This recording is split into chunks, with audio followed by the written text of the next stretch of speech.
help Africans or to trying to debt trap Africa? Yeah, that is one of the a good question that we need to answer it in so many aspects.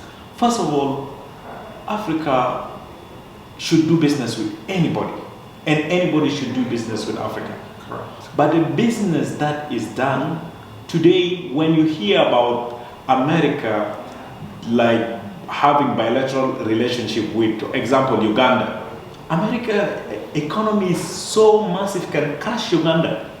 Uganda is just tiny. The best way for Africans to deal with those giant of economy is to deal with them as blocks. We deal with China as East Africa. We deal with China as SADC. We deal with China as ECOWAS. But the moment you deal with China as Burundi, China will consume you. You will have nothing to provide for China. So you're suggesting Africa unities. Africa must unite to deal with economic superpower. Yes, with the superpowers, we need to deal with them as blocks. Absolutely. Because the moment we deal with them with blocks, at least our economical muscle together can mean something. Correct. Absolutely agree. Yeah, and those blocks need to be empowered with all sort of techniques, technology, and technicalities that can help them.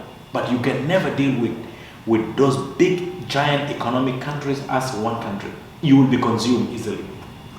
Yeah, because if you look at the African free trade area that was implemented, I believe, last year, I heard there were Brussels negotiated with at least 40 countries in Africa. Do you think there will be a fair trade between those countries, or Brussels is seeking markets of 1.3 billion people in Africa to sell its goods and services?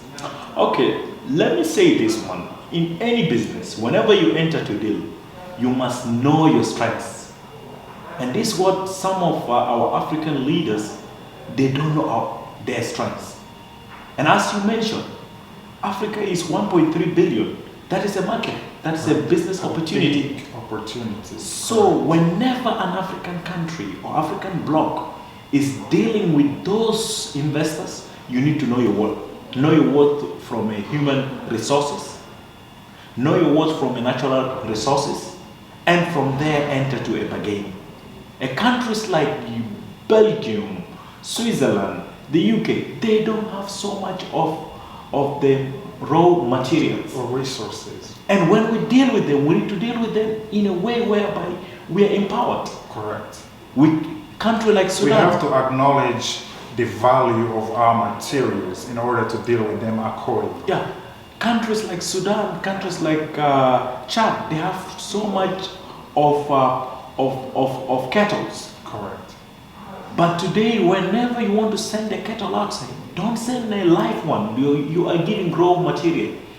Send them meat, and send them the skin separately, and that's how you get to deal with the current needs of the business. Absolutely. So, in order for Africa to really wrestle well in this market of business, Africa need to know her potential, know what you have, realize the value of know our what natural the resource. person, know what the other party can offer for you. Right. Yeah.